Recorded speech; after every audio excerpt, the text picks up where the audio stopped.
बिस्मिल्लाहिर्रहमानिर्रहीम अस्सलाम वालेकुम। डॉक्टर मुनव्वर हुसैन आपके पेश खिदमत है और आप देख रहे हैं पाकिस्तान और दुनिया। और आज सारे पाकिस्तान का जो मीडिया है उसके ऊपर बात हो रही है ईरान पाकिस्तान के जो मामलात हैं, जो ताल्लुकात क्राइसिस का शिकार है, जिसमें सबसे पहले ईरान ने 16 तारीख को 2 मिज़ाइल दागे पाकिस्तान के पंजकूर के इलाके में, जिसमें 2 बच्चियां शहीद और 3 बच्चियां ज़ख्मी हुई। उसके जवाब में 18 तारीख को पाकिस्तान ने हमला किया।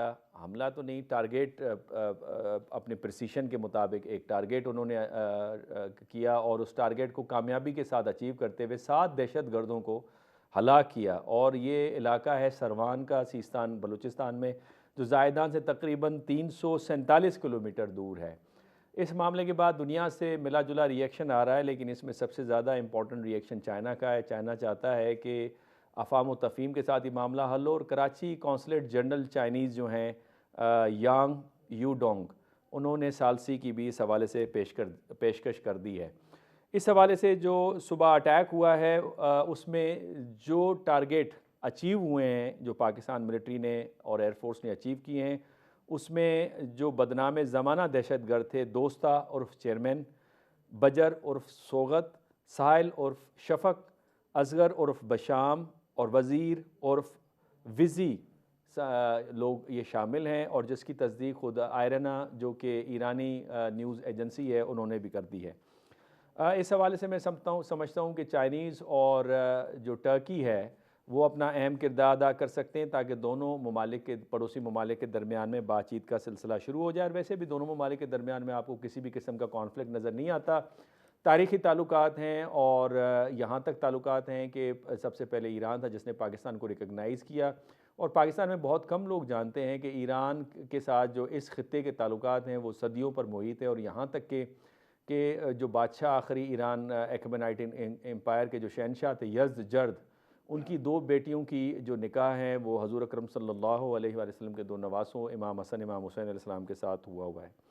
अब ये सारी सूरत हाल जहाँ पे सी पैक भी है, जहाँ पे ख़ित्ते में जो है उसके हालात और बैनुल-अक़वामी सतह पे हालात, फिर मिडल ईस्ट के और फिर यूरोप के, पूरी दुनिया जो है वो तीसरी जंग अज़ीम के दहाने पे खड़ी है। स्टेबिलिटी हमें चाहिए और स्टेबिलिटी के लिए और मुस्लिम उम्मा को यकजहती चाहिए। और पाकिस्तान और ईरान 2 इंतहाई अहम मुल्क हैं मुस्लिम उम्मा के। मैं समझता हूँ ये जो हमला हुआ है वो हमला ईरान के ऊपर नहीं, ईरानी हुकूमत के ऊपर नहीं, बल्कि दहशत गर्दों के ख़िलाफ़ हुआ है। और दहशत गर्द जो कि दुश्मन है ईरान के, दहशत गर्द जो कि दुश्मन है पाकिस्तान से के। इस हवाले से बातचीत के लिए हमेशा की तरह हमारे साथ डॉक्टर कमर चीमा हैं। डॉक्टर कमर चीमा साहब, आपको सलाम और बहुत शुक्रिया आपके वक्त का। जी, अस्सलाम वालेकुम। बहुत शुक्रिया डॉक्टर साहब। उसके साथ हमारे पास माहिर आलमी उमूर डॉक्टर फरहाद नाज भी मौजूद हैं। आप एकेडेमिया के साथ आपका ताल्लुक़ है, और इसके साथ हमें अब्दुल्ला गुल साहब भी थोड़ी देर में हमें ज्वाइन करेंगे। डॉक्टर कमर चीमा साहब, पहले तो ये जो डेवलपमेंट है 2-3 दिन की, इसे आप कैसे देखते हैं, और स्पेशली इंडियन पर्सपेक्टिव से, चूँकि इंडिया के में जब भी इस तरह के कोई वाक़यात होते हैं तो पाकिस्तान मुखालिफ बैशिंग होती है day out and day night, तो इसको आप किस तरह से देखते हैं? शुक्रिया।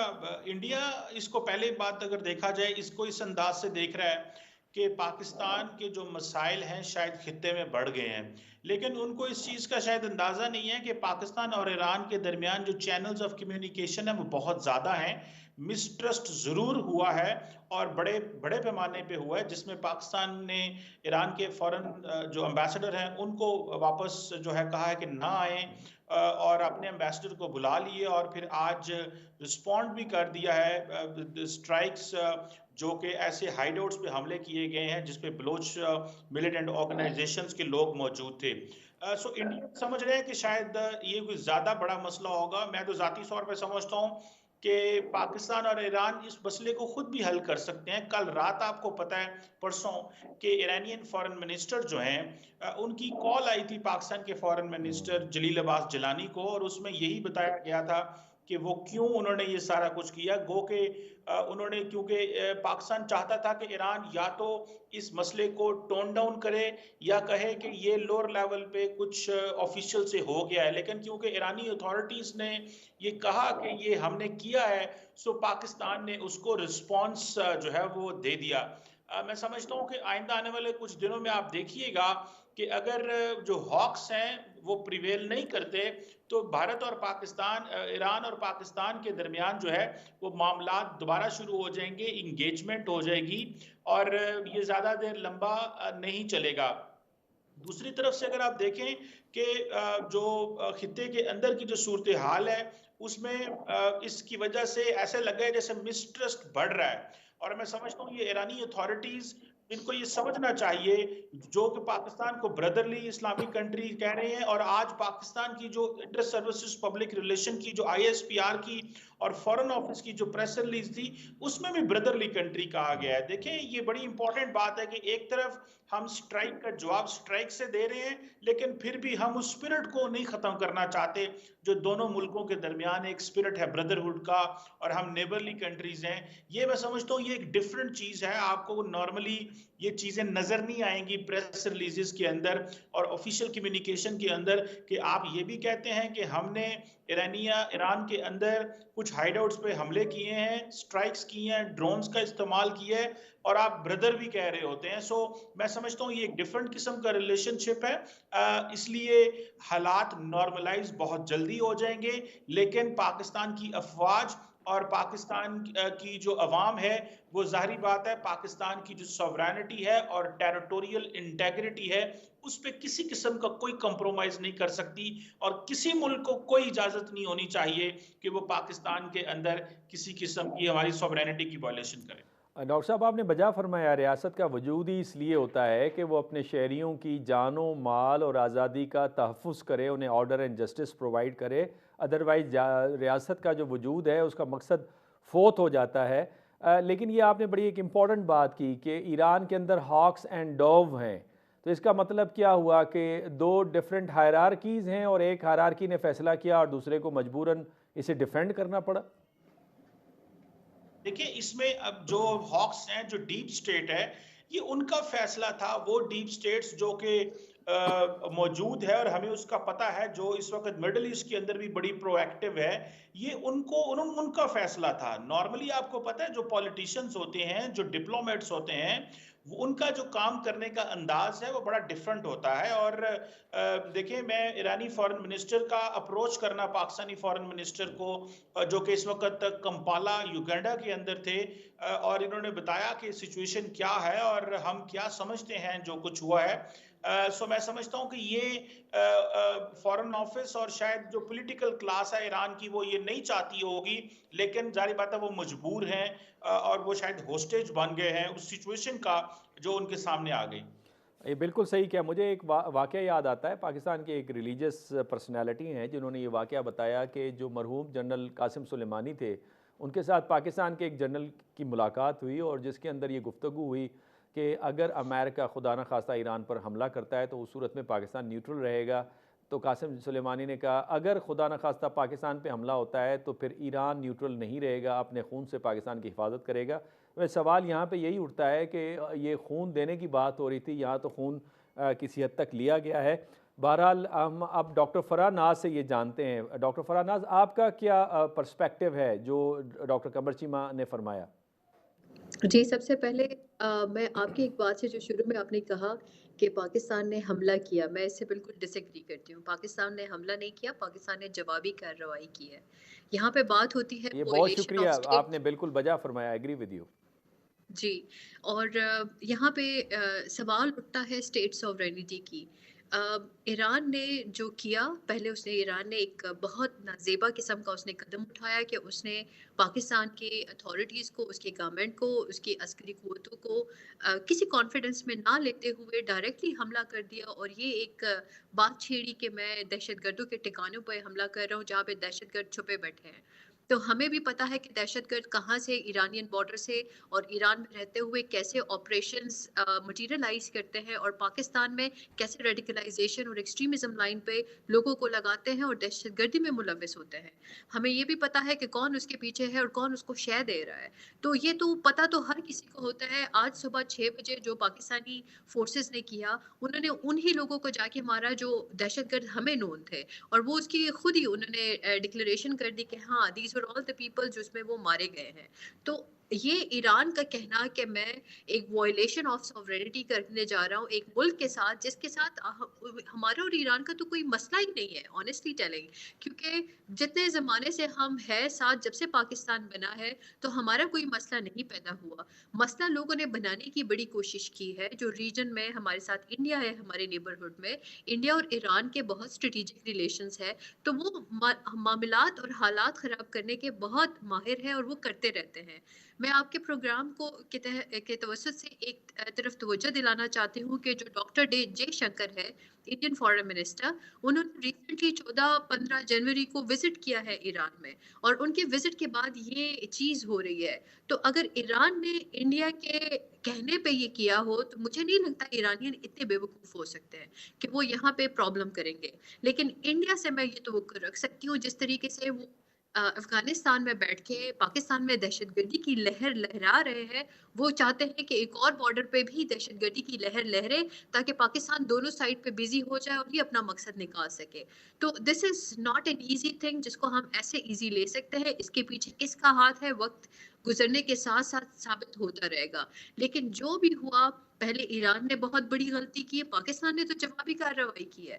जवाबी कार्रवाई के लिए पाकिस्तान को कोई हेल्ड अकाउंटेबल नहीं कर सकता है, क्योंकि ये उसके इंटेग्रिटी सॉवरेनिटी की वायलेशन को बरकरार और उसको मेंटेन रखने के लिए पाकिस्तान को ये करना पड़ा था। तो पाकिस्तान के पास तो कोई जवाब ही नहीं था, rather than to go into fight back.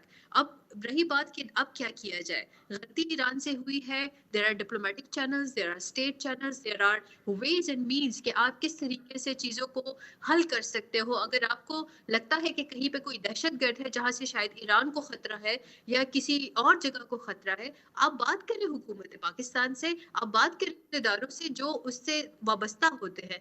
आपको खुद कोई एक्शन लेने की ज़रूरत नहीं है, नहीं, ठीक है क्योंकि आपने यहाँ पे डॉक्टर एक्शन लेने फरा, के लोग हैं। नहीं आपने वजह फरमाया बहुत सारे चैनल से, और यही वजह थी कि हम तो एक्सपेक्ट नहीं करते, इंडिया से तो कर सकते हैं, अफ़गानिस्तान से किसी हद तक, लेकिन ईरान से नहीं। जो हमारे पुराने ताल्लुकात हैं वो काफ़ी मजबूत रहे, और बाज़ क्रिटिकल टाइम्स में ईरान ने जो 65-71 की वॉर में पाकिस्तान की मदद की, और फिर इराक ईरान वॉर के अंदर हमने ईरान की मदद की।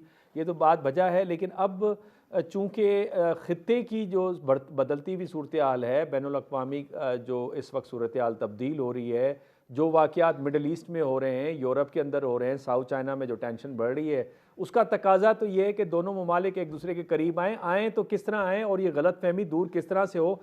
चलें, दहशतगर्द मारे गए, दहशतगर्द तो पाकिस्तान के भी दुश्मन है और ईरान के भी दुश्मन है। तो ये तो एक किस्म का चलें अनइंटेंशनली एक भला सा हो गया, इसमें कोई शक नहीं कि ये मेरे ख्याल में दूसरे चैनल से बात होनी चाहिए थी। 2013 का जो मुआहदा है उसकी भी खिलाफ वर्जी है, यूनाइटेड नेशन के चार्टर की भी खिलाफ वर्जी हमें नज़र आती है। लेकिन अब चूँकि जवाबी कार्रवाई भी हो गई, तो अब मेरे ख्याल में हमें डिफ्यूज़ करना चाहिए कॉन्फ्लिक्ट को, और बातचीत के ज़रिए से मसाइल को हल करना चाहिए। वो कैसे हो? देखिए, आपने बजा फरमाया कि हमारे जो अभी जो पर्टिकुलरली मिडल ईस्ट में हालात बनते जा रहे हैं, उसको मद्देनज़र रखते हुए पाकिस्तान और ईरान को एक ही, वो जो कहते हैं ना, जैसे हम कहते हैं we are brotherly countries and states, हमको उस हिसाब से चलना पड़ेगा, तब हम रिजॉल्व ला सकते हैं। लेकिन अनफॉर्चुनेटली बड़े थोड़े अरसे में ईरान ने 3 मुसलमान मुल्कों पे हमला किया। एक सीरिया पे किया, फिर उसके बाद इसने इराक पे किया, एंड देन पाकिस्तान पे। तो इसकी कोई मिस कैलकुलेशन हो सकती है कि उसको लगा होगा कि शायद उनकी तरफ अब यहाँ पे भी मुझ पे कोई रिस्पॉन्स नहीं आएगा।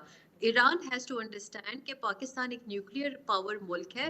पाकिस्तान, आप इसको इतने फॉर ग्रांटेड नहीं ले सकते हो जिस तरीके से ईरान ने उसको मिस कैलकुलेट किया। अब वो मिस कैलकुलेशन के रीजंस क्या है, जैसे मैंने आपको अभी इससे पहले भी पॉइंट आउट किया कि उसके पीछे इंडिया हो सकता है। इंडिया शायद नहीं चाहता कि ये इलाका स्टेबल रहे, ये भी किसी तरीके से कॉन्फ्लिक्ट का हिस्सा बन जाए। But the best interest for both countries is कि इसको डिप्लोमेटिकली रिजॉल्व किया जाए। जैसे चाइना उस वक्त, कल से जब से ये बात चिड़ी है, जब से ईरान ने हम पे हमला किया है, चाइना कह रहा है कि आप इसको डिप्लोमेटिकली रिजॉल्व करो, पीसफुली रिजॉल्व करो। तो बिल्कुल जी, पीसफुल रेजोल्यूशन हमारा एम है, ऑब्जेक्टिव है। और अगर दहशतगर्दी का खात्मा होता है, अच्छे तरीके से हो सकता है, तो उसमें कोई हर्ज नहीं है देर, क्योंकि इन दहशतगर्दों ने हमारी ज़िंदगी हराम की हुई है। तो अच्छा है कि अगर इनका खात्मा हो, लेकिन उनका खात्मा मिलजुल के भी तो हो सकता है। हम्म। ये तो नहीं है कि आप जाके किसी और के घर में जाके उनको मारना पीटना शुरू ये कर दोगे बिल्कुल भाई। आपने बजा फरमाया, ये बड़ा वैलिड पॉइंट है आपका। हमारे साथ अब्दुल्ला गुल साहब भी मौजूद है, किसी तारुफ के मोहताज नहीं है। अब्दुल्ला गुल साहब, पहले तो सबसे पहले बहुत शुक्रिया कि आपने वक्त दिया हमारे प्रोग्राम के लिए। काइंडली ये फरमाइएगा अब्दुल्ला साहब कि आप, एक तो सिचुएशन हो गई और जो दहशत गर्द हैं वो दोनों मुल्कों के दुश्मन हैं, इससे इंडिया भी फ़ायदा उठा सकता है, और जो जो ख़ित्ते और बैनुल अक़वामी सियासत के जो हालात हैं वो हमारे सामने हैं। और फिर दोनों ममालिक को चाहिए कि वो अपनी इकनॉमिक प्रॉस्पेरिटी पे तवज्जो दें, और दोनों अहम ममालिक हैं मुस्लिम दुनिया के। चाइनीज़ का भी ने यार अपना कंसर्न शो किया है कि बातचीत के ज़रिए मसले को हल करें, और ग़ालिबन टर्की ऐसा मुल्क है जो दोनों मुल्कों का अगेन दोस्त भी है। तो आखिर ये जो थोड़ा सा क्राइसिस पैदा हुआ है ताल्लुकात के अंदर, इसके अंदर सुधार कैसे लाया जाए? बिस्मिल्लाहिर्रहमानिर्रहीम। देखें, पहली बात यह है कि बहुत ही काबिल अफसोस वाक़यात हो रहे हैं। दो बरादर इस्लामी मुल्क, एक ऐसा मुल्क जिसने पाकिस्तान को तस्लीम किया, पाकिस्तान को लड़ाई के अंदर जो है बाकायदा अपने अड्डे जो है वो फराहम किए पाकिस्तान के जहाज़ों को रिफ्यूलिंग करने के लिए, और फिर कश्मीर के ऊपर भारत की दोस्ती के बावजूद पाकिस्तान के बड़ा मजबूत उन्होंने मौक़िफ़ दिया। आखिर सोचने की बात है, ये अचानक रातों रात क्या हो गया? और ख़ास तौर पे जो किरमान के अंदर वाक़यात हुए थे, किरमान में जो बड़ा अफ़सोसनाक 103 लोगों को जो है लुक़्मा अजल बना दिया दहशतगर्दों ने, उसकी ज़िम्मेदारी तो जो आईएस अफ़गानिस्तान है उसने कबूल की। तो पाकिस्तान का तो इससे लेना देना नहीं था। दूसरी बहुत बात यह सही। है कि हॉटलाइन्स मौजूद थी दोनों तरफ जो हैं, और वो सिर्फ़ जिसको कहते हैं वन रिंग अवे, तो वो हॉटलाइन्स जो कि सिफारती सतह पे भी थी, इंटेलिजेंस पे भी थी, मिलिट्री ऑपरेशन सतह पे भी थी, उनको क्यों नहीं इस्तेमाल किया गया? फिर तीसरी बात यह है कि दहशतगर्दों को बताया नहीं गया कि वहाँ कौन से दहशतगर्द थे, जबकि आज पाकिस्तान ने बाकायदा बीएलएफ, बीएलए के दहशतगर्दों का नाम लेके बताया गया। अब कमाल ये है कि मारंग बलोच साहिबा जो है वो एक अजीब बात कर रही है, उनकी वीडियो आई है कि जो आज ईरान के अंदर जो लोगों को जो है वो मारा गया है, और दहशतगर्दों को जिनका ताल्लुक बीएलए, बीएलएफ के साथ है, उनके लवाहिकीन धरने में बैठे हैं। ये बात तो उन्होंने कही है।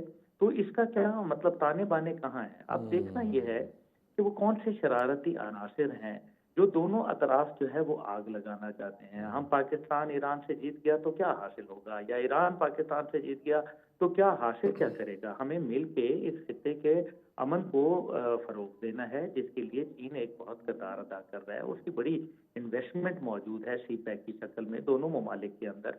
तो ये जो खित्ता है उसके अंदर अगर एक तीसरा फरीक, जिसका तमाम तर तवज्जो जो थी ईरान की, वो तो थी मशरिक़ वुस्ता की जंग में, गज़ा के हवाले से, हमास के हवाले से, ये अचानक जो है ये कहाँ से पाकिस्तान कहाँ से याद आ गया? देखिए ना, अब सलामती कौंसिल का रुख किया है और उन्होंने ऐलान कर दिया है इराक ने कि हम सलामती कौंसिल में मामला लेके जाएंगे हमारे ऊपर हमले का। और इसी तरीके से अगर सलामती कौंसिल में ये मामला गया तो सीरिया और पाकिस्तान का मामला खुद ब खुद आ जाएगा। अब इसका मतलब यह है कि वो अहदाफ जो ईरान के हवाले से पहले हासिल नहीं हो पा रहे थे, वो हासिल होना शुरू हो जाएंगे। तो ये तो मेरे ख्याल में ईरान की जो हिकमत अमली है खारजा, वो मेरे ख्याल है उसके ऊपर एक सवालिया निशान ज़रूर उठता है। फिर ये मामला ठंडे हो सकते थे अगर उनके वज़ीर खारजा डेवॉस के अंदर ये ना ढटाई से कह देते कि नहीं हमले तो हमने ही किए हैं। और इस दौरान में पाकिस्तान ने बड़ा मौका दिया, कोशिश की कि वो कोई माजरत आ जाए, कोई जवाब दे दें, कोई वजूहात बयान कर दें, ज्वाइंट ऑपरेशन ना करने की वजूहात बयान कर दें।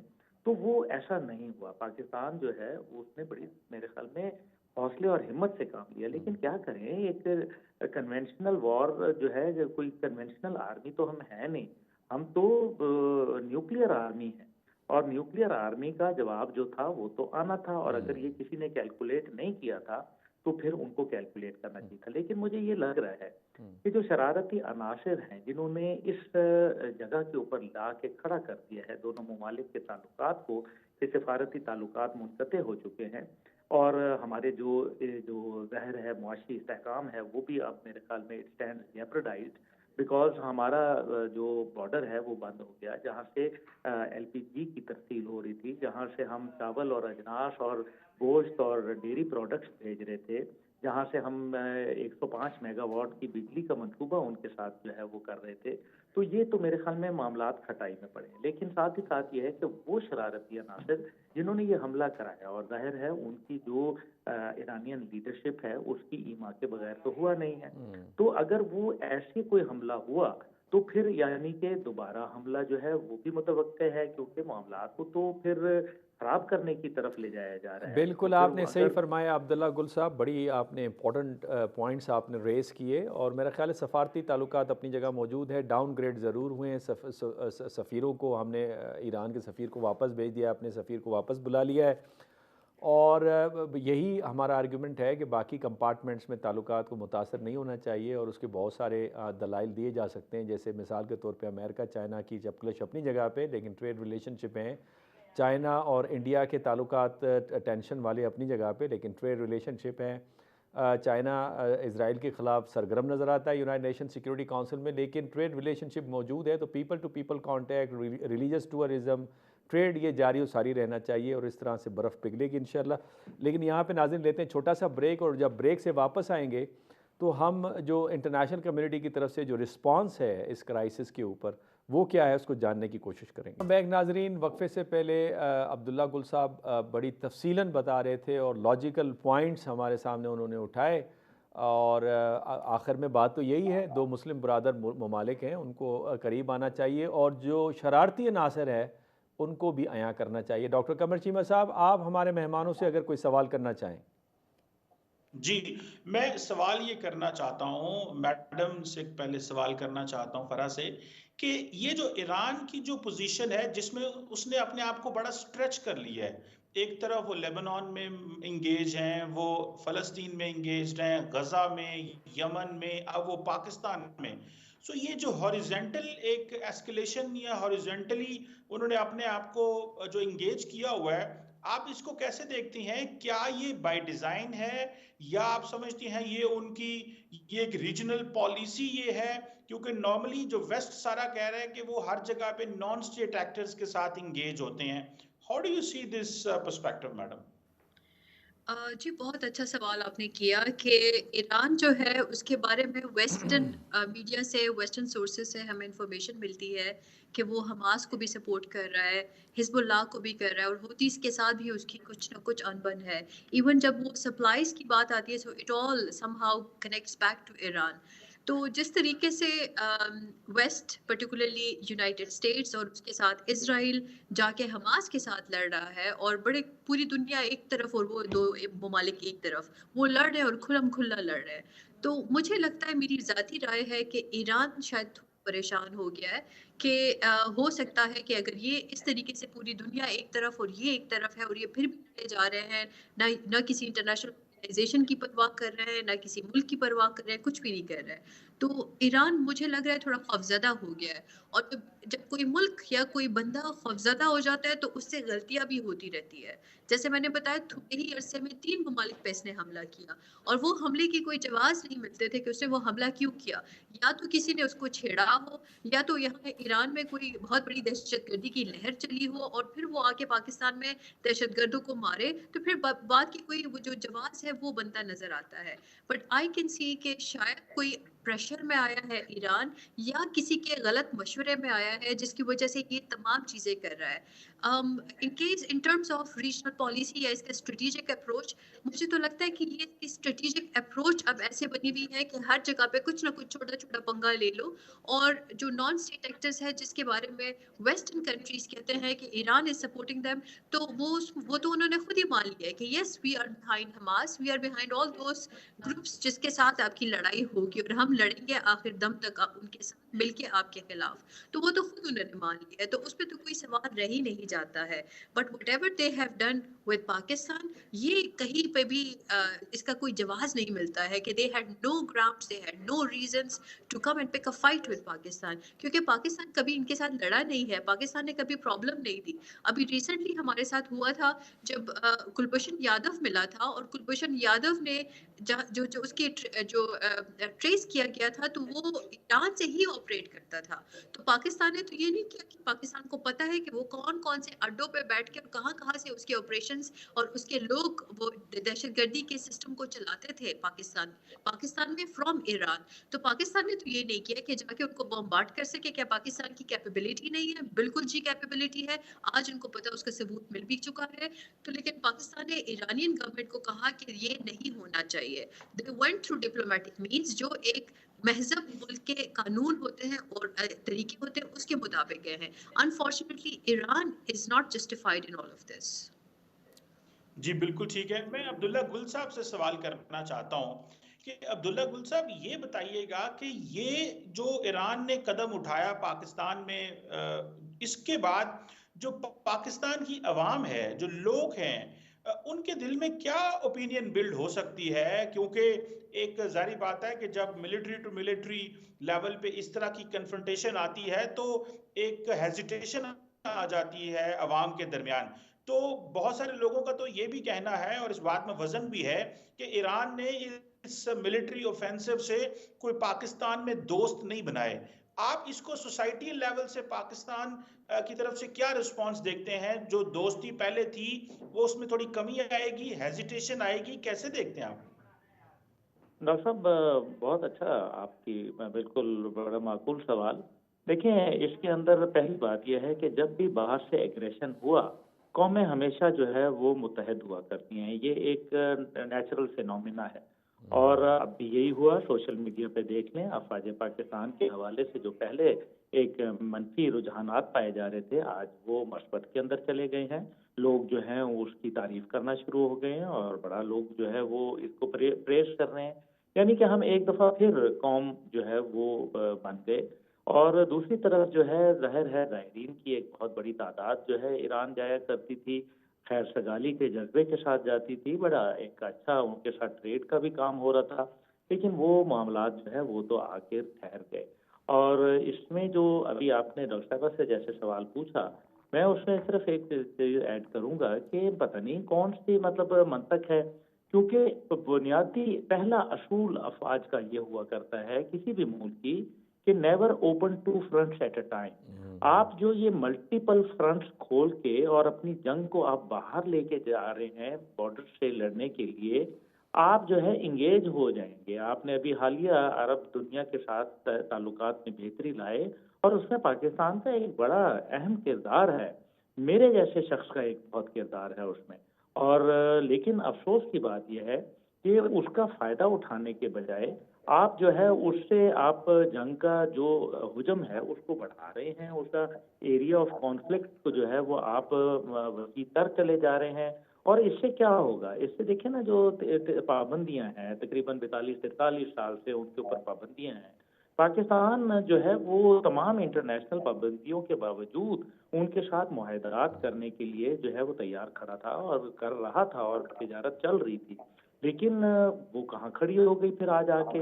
तो ये तो इसमें नुकसान ज़्यादा ईरान का है। लेकिन जहाँ तक कौम की बात की आपने, मेरे ख्याल है कि आज कौम जो है वो यकीनन इस एक्ट ऑफ एग्रेशन के लिए ईरान के लिए जो उसका खैर सगाली का एक जज्बा था, ख़ास तौर पे जो गज़ा के हवाले से जो उनका एक मजबूत मौक़िफ़ सामने आया देखने में, तो वो लोगों ने उसकी पज़ीराई की। लेकिन जैसे ही पाकिस्तान के अंदर ऊपर उन्होंने हमला किया, तो वो तमाम जो अच्छाई थी, वो उनकी जो है वॉश अवे हो गई। मेरे ख़्याल में ये उन्होंने एक बड़ी स्ट्रेटेजिक गलती कर दी है। और इसके ऊपर कोई हर्ज नहीं है कि अगर एक भाई दूसरे भाई से माज़रत कर ले, तो सुबह भूला शाम को घर आ जाए तो भूला नहीं कहलाते। लेकिन अफ़सोस ये है कि वहाँ जो एक इगोइस्टिक अप्रोच है, जो कि अनापरस्ती के ऊपर मबनी है, वो बहुत खतरनाक सूरत हाल इख्तियार कर जाएगी। दूसरे ममालिक और होंगे, प्रॉक्सी जंग्स और होती हैं, लेकिन साथ ही साथ मैं ये ज़रूर कहूँगा कि पाकिस्तान के अंदर जो बहुत सारी दहशतगर्द तंजीमें काम कर रही हैं, उनको कहीं न कहीं से बैकिंग ज़रूर आती है। और ईरान और अरब दुनिया के चंद ममालिक जिनको पाकिस्तान के गवादर से खतरा है, उनको बरी-ओ-ज़िम्मा नहीं करार दिया जा सकता कि वो उनकी फंडिंग नहीं करते, क्योंकि बहरहाल दहशतगर्दों की फंडिंग होती है, हमें मालूम है। कहीं जो है वो मगरिब की पुष्टपनाही होती है, तो कहीं मशरिक की पुष्टपनाही होती है। और हमें ये भी पता है कि किस तरीके से भारत जो है इसके ऊपर बगले बजा रहा है, भारत खुशी से जो है वो झूम रहा है। और हालांकि ये पैगाम भारत के लिए भी है कि भारत को पता चलना चाहिए कि वो जो ये सोच रहा था कि एन इलेक्शन से पहले कोई ड्रामा रचाएगा, तो उसको ये अंदाजा हो गया कि पाकिस्तान जो है बड़ा मजबूत और मौसर जवाब देगा। ये आप जो है वो कहीं आपने पाकिस्तान फौज की क़यादत को अंडर एस्टिमेट कर लिया था।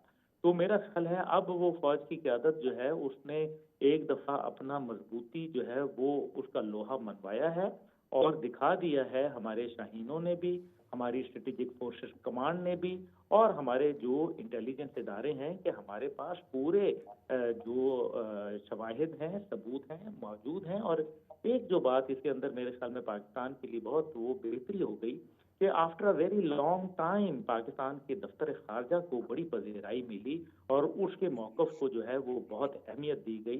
ये मेरे ख्याल में खारजी सतह के ऊपर एक कामयाबी है। लेकिन बहरहाल वही बात है कि दोनों बरादर मुल्क हैं, एस्केलेशन को कम करना पड़ेगा और इसके ही अंदर हम दोनों की भलाई है, क्योंकि रीजन के अंदर एक न्यूक्लियर रियासत के साथ जो खिलवाड़ है वो बहुत ही खतरनाक हो सकता है। और इसके असरात जो है वो यमन से लेके जो है वो चीन तक, और चीन से लेके जो है वो हिंदुस्तान तक, और वहां से लेके जो है वो इसराइल तक जो है वो पहुंचते देर नहीं लगेगी।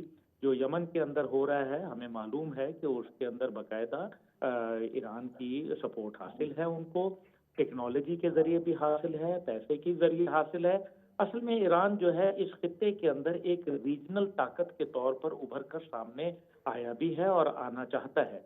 लेकिन उन लोगों के साथ उसको खेलना नहीं चाहिए जो कि मेरे ख्याल में उसके पहले ही खैर ख्वाह हों।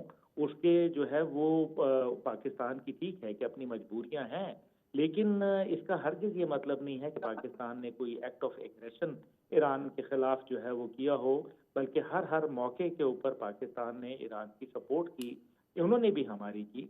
तो मेरा ख्याल है कि ये जो कुछ हुआ है इस पे मुझे शदीद रंज और दुख है, क्योंकि बहरहाल हमें भी ये देखना है कि बीएलए के जो मतलूब दहशतगर्द थे उनके खिलाफ कार्रवाई क्यों नहीं अमल में लाई गई, जबकि मुतअद्दिद बार उनको बताया गया कि आप जो है ये लोग सीस्तान के अंदर फलानी फलानी जगह के ऊपर बैठे हुए हैं।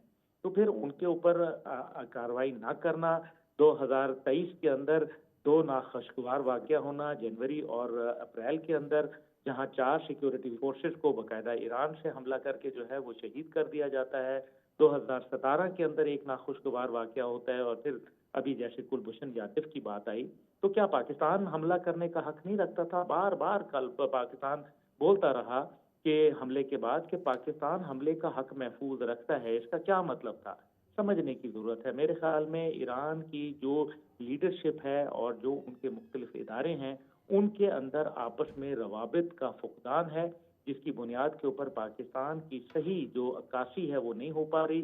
क्योंकि हालिया अभी उनके जो नेशनल सिक्योरिटी के वो जो अफगान जो स्पेशल एनवॉय हैं वो पाकिस्तान तशरीफ लाए हुए थे। तो क्या वजह है कि क्या कम्युनिकेट नहीं हो सका पाकिस्तान का मौकफ? तो अगर नहीं हो रहा तो फिर मेरे ख्याल में ये एक बहुत ही काबिल अफसोस बात है, और इसका जो अहाता है वो खुद ईरान को करना पड़ेगा। जी, आपने बहुत तफसीलन अब्दुल्ला साहब बताया, और मैं आपकी बात से एग्री करता हूँ कि सुबह का भूला शाम घर वापस आए तो उसे भूला नहीं कहते। और फ़िरका वारियत के हवाले से मैं ये कहूँगा, ये बहुत से लोगों को ये बात समझ नहीं आती। मुझे याद है कि ईरान इराक जंग में ये ख़दशा ज़ाहिर किया जा रहा था कि जो इराकी शिया जो पॉपुलेशन है वो नहीं हिस्सा लेगी जंग में, लेकिन हमने देखा 90% ऑफ इराकी शिया पॉपुलेशन ने उस जंग के अंदर हिस्सा लिया, ईरान के ख़िलाफ़ लड़े। इसी तरह ईरान के जो सुन्नी डोमिनेटेड जो खुरम शहर है उसने भी जंग में भरपूर हिस्सा लिया, 55,000 जानें दी इराक के ख़िलाफ़, और उन्होंने माइंस को क्लियर किया था। लेकिन जो आपने आखिरी बात की वो बड़ी इंपॉर्टेंट है मेरे नज़र में, कि हम एक दूसरे को बराह रास्त नहीं जानते। हमारे जो न्यूज़ ब्यूरोज़ हैं वो वहाँ पे मौजूद नहीं होते। इधर हम वेस्ट से ख़बरें लेते हैं, ईरान इंडिया से लेता होगा। इसी तरह रशिया के बारे में भी, रशिया हमारी ख़बरें इंडिया से लेता है और हम वेस्ट से लेते हैं। तो वो एक मिसपरसेप्शन जो है इंपॉर्टेंट रीज़न है, इसको भी बेहतर करने की ज़रूरत है। नाज़रीन, यहाँ पे एक छोटी सी ब्रेक लेते हैं, जब ब्रेक से वापस आएंगे तो यमन के मसले पे हम गुफ्तगू करेंगे। एक नाज़रीन, वक्फे से पहले हमारी बात हो रही थी पाकिस्तान और ईरान के दरमियान में ताल्लुकात में जो थोड़ी सी कशीदगी पैदा हो गई है। अल्लाह करे ये कशीदगी हल हो जाए। इसमें टर्की के बयानात भी बड़े पॉजिटिव आ रहे हैं, चाइनीज़ बयानात भी बड़े पॉजिटिव हैं, और मैं समझता हूँ कि पाकिस्तान की हुकूमत दफ्तर ख़ारजा ने जो बयान दिया है वो भी बड़ा पॉजिटिव नज़र आ रहा है। अब बात कर लेते हैं यमन के हवाले से। अमेरिकन ऑपरेशन, नेवल ऑपरेशन यमनियों के ख़िलाफ़ जारी है, जिसमें 10 दूसरे इत्तेहादी ममालिक भी शामिल हैं। उसमें सवाए ब्रिटेन के जो एक्टिव है उस सारे इत्तेहाद के अंदर, बाकियों की तो नाम नहाद एक शमूलियत हमें नज़र आती है। उसके ख़िलाफ़ यमनियों ने भी पलट कर हमला किया है, बल्कि अब नया ऐलान किया है कि जितने भी अमेरिका की बेसिस हैं मिडल ईस्ट के अंदर हम उसे टारगेट करेंगे। तो अब्दुल्ला गुल साहब, आप फरमाइएगा प्लीज़, इस सूरत हाल को आप कैसे देखते हैं? ये जो यमन ने ऐलान किया है कि हम टारगेट्स को हिट करेंगे, स्पेशली पूरे मिडल ईस्ट के अंदर। यमन ने रॉकेट जो है वो गालिबन 6 रॉकेट जो है वो दाग दिए इसराइल के ऊपर, जिनको सऊदी अरब के अंदर जो है इंटरसेप्ट किया गया, क्योंकि उन्होंने कहा कि हमारी इंटरनेशनल स्पेस की वायलेशन की गई। ठीक है, बात उनकी सही थी, लेकिन यमन ने एक्ट किया। और कभी भी मैंने तारीख़ इंसानियत में मेरे सामने ये मिसाल नहीं है जहाँ एक कौम जब लड़ने पे आ जाए तो उसको आप शिकस्त दे दें, क्योंकि फ़ौजें तो शिकस्त खा जाया करती हैं, जंगें जीत भी जाती हैं, लेकिन कौम कभी शिकस्त नहीं खाती। इसलिए पहली बात तो ये है कि क्या अमेरिका ने ये पहली दफ़ा किया? तो हम माज़ी में भी देख चुके, तो फिर क्या हासिल कर लिया? ये चंद एक मुट्ठी भर अफ़राद इनके काबू नहीं आए, उन्होंने उनके लिए खाने-पीने का मुश्किलात बना दी, उनके लिए जो है वो अद्वियात के लिए मुश्किलात बना दी, उनके ऊपर सैंक्शंस लगा दी। क्या हासिल किया? सैंक्शंस में याद रखिए मुल्क बन जाया करते हैं, जिस तरह शेब अबी तालिब के अंदर जब इस्लाम को सैंक्शंस का सामना करना पड़ा, तो फिर ऐसा फूटा वहाँ से 3 साल के बाद कि फिर अल्लाह का शुक्र है कि आज जो है पौने 2 अरब लोग जो है मुसलमान हैं। अफ़गानिस्तान के अंदर जो शिकस्त है अमेरिका की हज़ीमत आमेज़, ये उसका एक और शाखसाना है। अफ़गानिस्तान में से जब रुसवा होके 48 ममालिक समेत अमेरिका जो है वहाँ से रात की तारीकी में छुप के भागा, तो अब उसका वो जो तमतमा था, वो उसका जो एक तुर्रा था, वो ख़त्म हो गया। अब लोगों ने जो उसके साथ शुरका हैं, वो सिर्फ़ अपनी जो जिसको कहते हैं कि अपनी ख़िफ़्त मिटाने के लिए वहाँ खड़े हैं। बरतानिया को अगर आप देख लें, तो बरतानिया के अंदर जिस तरीके से ग़ज़ा के हवाले से लोगों ने इज़हार राय किया और सड़कों पे आए जमहूरियत अंदाज़ के अंदर, तो उसका क्या उन्होंने रद्द-ए-अमल दिया, यानी कि आप जो है जमहूर की आवाज़ सुनना आपने पसंद नहीं की। अब देखना ये है कि अफ़गानिस्तान के बाद अब ये एक यमन के अंदर क्या कोई बूट्स ऑन ग्राउंड करना चाहेंगे? तो बूट्स ऑन ग्राउंड नहीं करेंगे तो फिर नतीजे में नुकसान किसका होगा? यूक्रेन की जंग के बाद ख़ास तौर पे जो हालात पैदा हुए हैं, उसके अंदर यूरोप सोचने पे मजबूर हो गया कि क्या अमेरिका उनको दिफाई शेल्टर दे सकता है? तो जवाब है नफ़ी में। क्या उनको जो है कम कीमतों के ऊपर चाइना से सामान दे सकता है? तो जवाब है नफ़ी में। क्या उनको जो है वो गैस और बिजली जो है वो सस्ती दे सकता है? तो जवाब फिर नफ़ी में। इसलिए यूरोप के अंदर एक बड़ा डिवाइड पैदा हो गया हुआ है, और अभी अमेरिका जो है उसके अंदर इलेक्शन का साल है, और ज़ाहिर है इस इलेक्शन के साल के अंदर जिस तरीके से आपने देखा कि बाइडेन शिकस्त खाता जा रहा है, और जो ट्रंप है वो अपनी पॉपुलैरिटी जो है दिन ब दिन उसकी बढ़ती जा रही है। नतीजा ये निकल रहा है कि उन्होंने एक जो एक वॉर थिएटर है वो क्रिएट करना है। इसलिए वो मिडल ईस्ट के अंदर जहाँ से वो एक वक़्त में फ़ारिग हो गए थे ईरान और सऊदी अरब के बेहतर मुस्तहकम ताल्लुकात के बाद, तो उनको एक नई जगह मिल रही है कि वो कहीं ऐसा करें कि क्योंकि ये यहूदियों की ख्वाहिश है कि वो आप उनको मिडल ईस्ट में तन्हा ना छोड़ें। इसलिए वो ये चाहते हैं कि कहीं एक ऐसी जगह पे अपने नेवल शिप्स को पार्क कर दें ताकि उनको एक बहाना मिल जाए और वो ये मामलात करते रहें। लेकिन साथ ही साथ हमें ये देखना है कि ये एक कुदरती एक रास्ता है शिपों का। ये जहाज़ जो बहरी जहाज़ हैं, आप हर बहरी जहाज़ के पीछे क्या नेवी के शिप की प्रोटेक्शन देंगे? तो जवाब तो फिर नहीं मिलेगा। अभी आज ही के दिन में आईएनएस जो इंडिया का था, इंडियन नेवल शिप संपटना, तो उसके ऊपर भी जो है वो हमला किया गया। तो वो हमला जो है वो भी वहां से आया और उसको शिप को बड़ा नुकसान पहुंचा। तो इसका मतलब है कि ना वो वॉरशिप्स देख रहे हैं, ना वो इसराइली शिप देख रहे हैं, ना वो अमेरिकन शिप देख रहे हैं। अभी अमेरिकन शिप के ऊपर भी जो है उन्होंने वार किया, लेकिन मकसद ये है कि टेक्नोलॉजी जो है कभी भी जिसको कहते हैं ना मोरालिटी, उसको हरा नहीं सकी। ये हकीकत है। ये और आपने हमने इसके अब्दुल्ला साहब बड़ी इंपॉर्टेंट बात की, ये जो मोरालिटी की वाली आपने बात की, और आपका बिल्कुल पॉइंट ऑफ व्यू बिल्कुल ठीक है। इस वक्त तकरीबन 40% जो शिप्स की जो कम्युनिकेशन है वो वहाँ पे रुक गई है, और शिपमेंट की जो कंपनीज़ हैं उन्होंने इनकार कर दिया जाने से 2.5% ऑयल प्राइसेस में इंक्रीज़ इस वक्त हमें नज़र आ रहा है। मैं बड़ा मशकूर हूँ डॉक्टर कमर चीमा आपका, अब्दुल्ला गुल साहब आपका, और डॉक्टर फरहान नाज का, कि आपने अपने कीमती वक्त से हमारे शो के लिए वक्त निकाला। नाजरीन, आपने हमारे मेहमानों की गुफ्तगू सुनी, आपके कमेंट्स का इंतज़ार रहेगा। नेक्स्ट शो में नए टॉपिक के साथ आपकी खिदमत में हाज़िर होंगे। अल्लाह हाफ़िज़।